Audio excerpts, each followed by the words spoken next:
Magandang araw mga kaibigan. Bigyan natin ng reaksyon ngayon itong balita o interview ng ABS-CBN kay Speaker Bogie D. Tinanong tungkol sa impeachment case na isasampa ni Congressman Barsaga laban sa presidente. As early as now, sinabi, hindi yan priority. So, ginorgor ka agad. Wala na. Bakit ganyan naman? Kung si BP Sara, mabilis sila. Aksyonan. Kung kay Presidente, hindi daw priority. Pakinggan natin ang interview. Ano po, may nakita kaming post ni Congressman Barzaga na nag-file siya ng impeachment complaint versus the President. Nagjo-joke ba siya doon o totoo na nag-file po siya ng impeachment complaint? Wala pa naman kami natatanggap, pero alam niyo ba, marami po tayo mga dapat asikasuhin. Una-una, marami tayong mga problema sa ating bansa.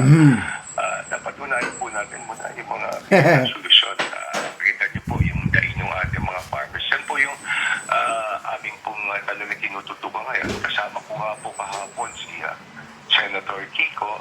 Doon ho kami sa tanggapan ng DAR ni Secretary Conrad Estrella. Kasama po natin si Secretary Kiko Laurel, ang NFA, ganun din ilan pong mga local government, yung ating mga big governors, si Governor Albano, nandun po ang League of Municipalities, nandun din po, at marami pa pong kasama ron, at chairman po ng Agrarian Reform, at chairman ng Agriculture sa House of Representatives, kasama po natin lahat na nag-usap kami sapagkat meron po kaming pinatalakay, no?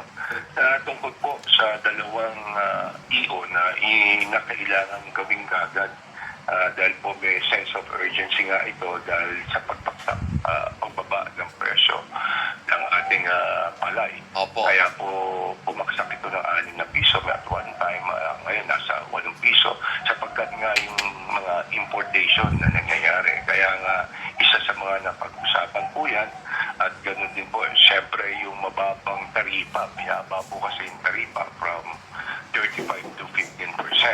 Kaya yun po yung aming mga isinusulong ngayon na kung maaari lamang maibalik muli yung 35%.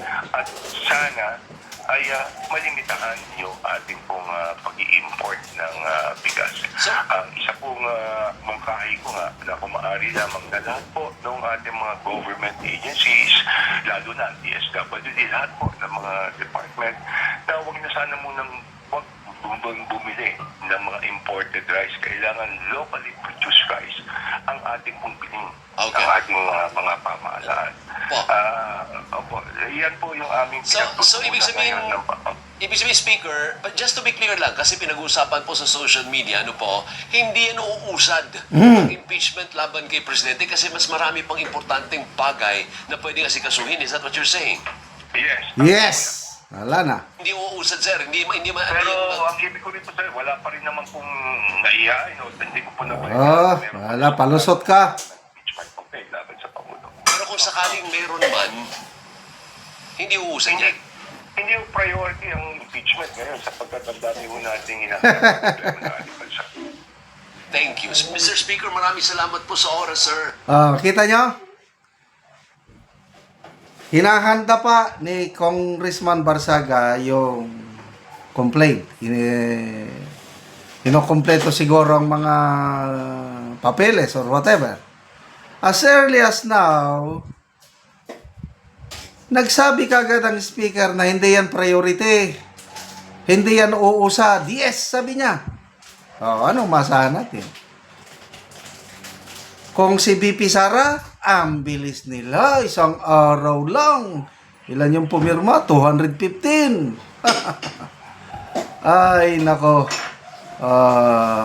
Sige na lang. Basta importante, ako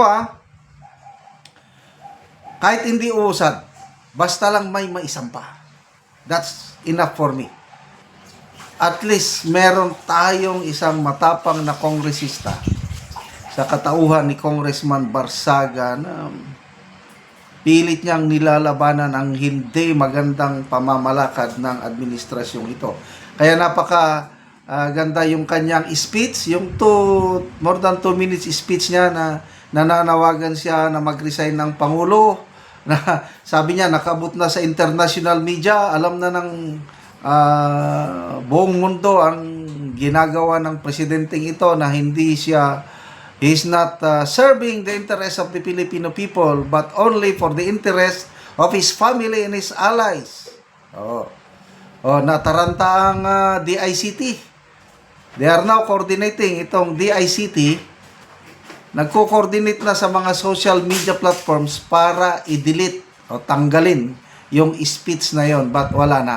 Naging viral na yon. So yun. Impeachment.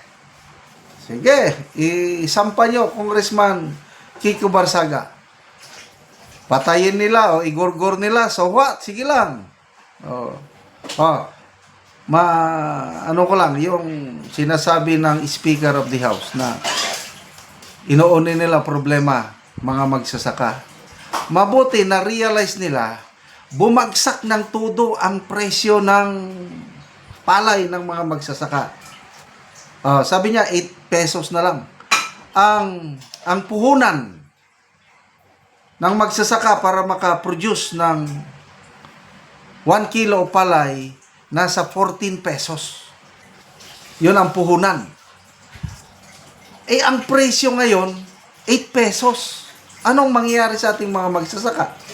Bakit bumagsak? Dahil sa palisiya ng administrasyong ito, yung bang Executive Order number 62 na pinirmahan ng Malacanang last year ba yun or early this year, na ibinaba nila ang tarifa. Tapos, yung 35% na buwis ng imported rice, 15% na lang. Hayahay ang mga importer. Allah, bumaha ang imported rice. Ano ngayon? Ang naging kawawa ang ating magsasaka. Yan ba ang sabi ng Yusek Claire Castro? Nagtratrabaho daw ang Pangulo. Masipag para iangat ang kabuhayan ng Pilipino. Anong klaseng iangat ang kalagayan ng farmers? Luging-lugi ang farmers. Ngayon, mag-i-issue na naman ng isang executive order para i-stop ang importation. Para, wala na, huli na kayo. Galit na ang mga farmers sa palisiya ng administrasyong ito. Okay, so, sige na, Congressman Barsaga, isampa mo na yan.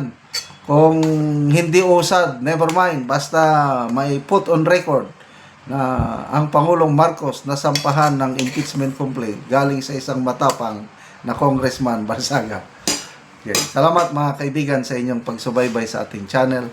Nakakatulong kayo ng malaki sa tribong Talandig ng Bukidnon dahil ang income natin sa channel nito is pantulong po sa tribo. Namimigay tayo ngayon ng libreng yero at pako para makapagpatayo sila ng mas maayos na tahanan. Panoorin nyo ang video na ito. Ang yero nga ihatag namo sa mga tao, katong itabang sa mga tao nga nagkinahanglan sa ilang balay. Kay nakigpuyo lang ni siya sa iyang magulang.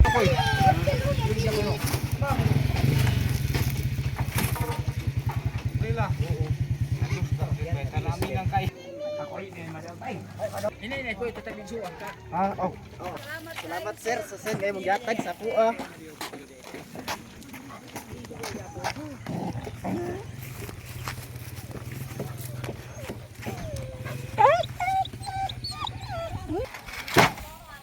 Alay, pandawag din ni.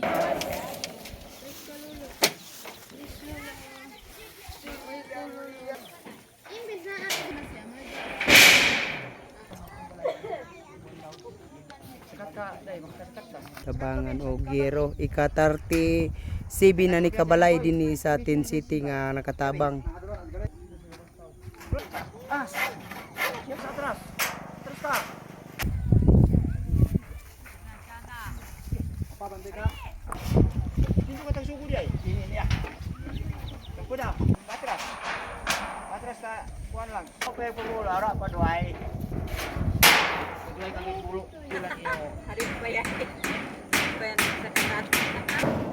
Karon humanagyod sa pagatok ang ihatag namo nga yero.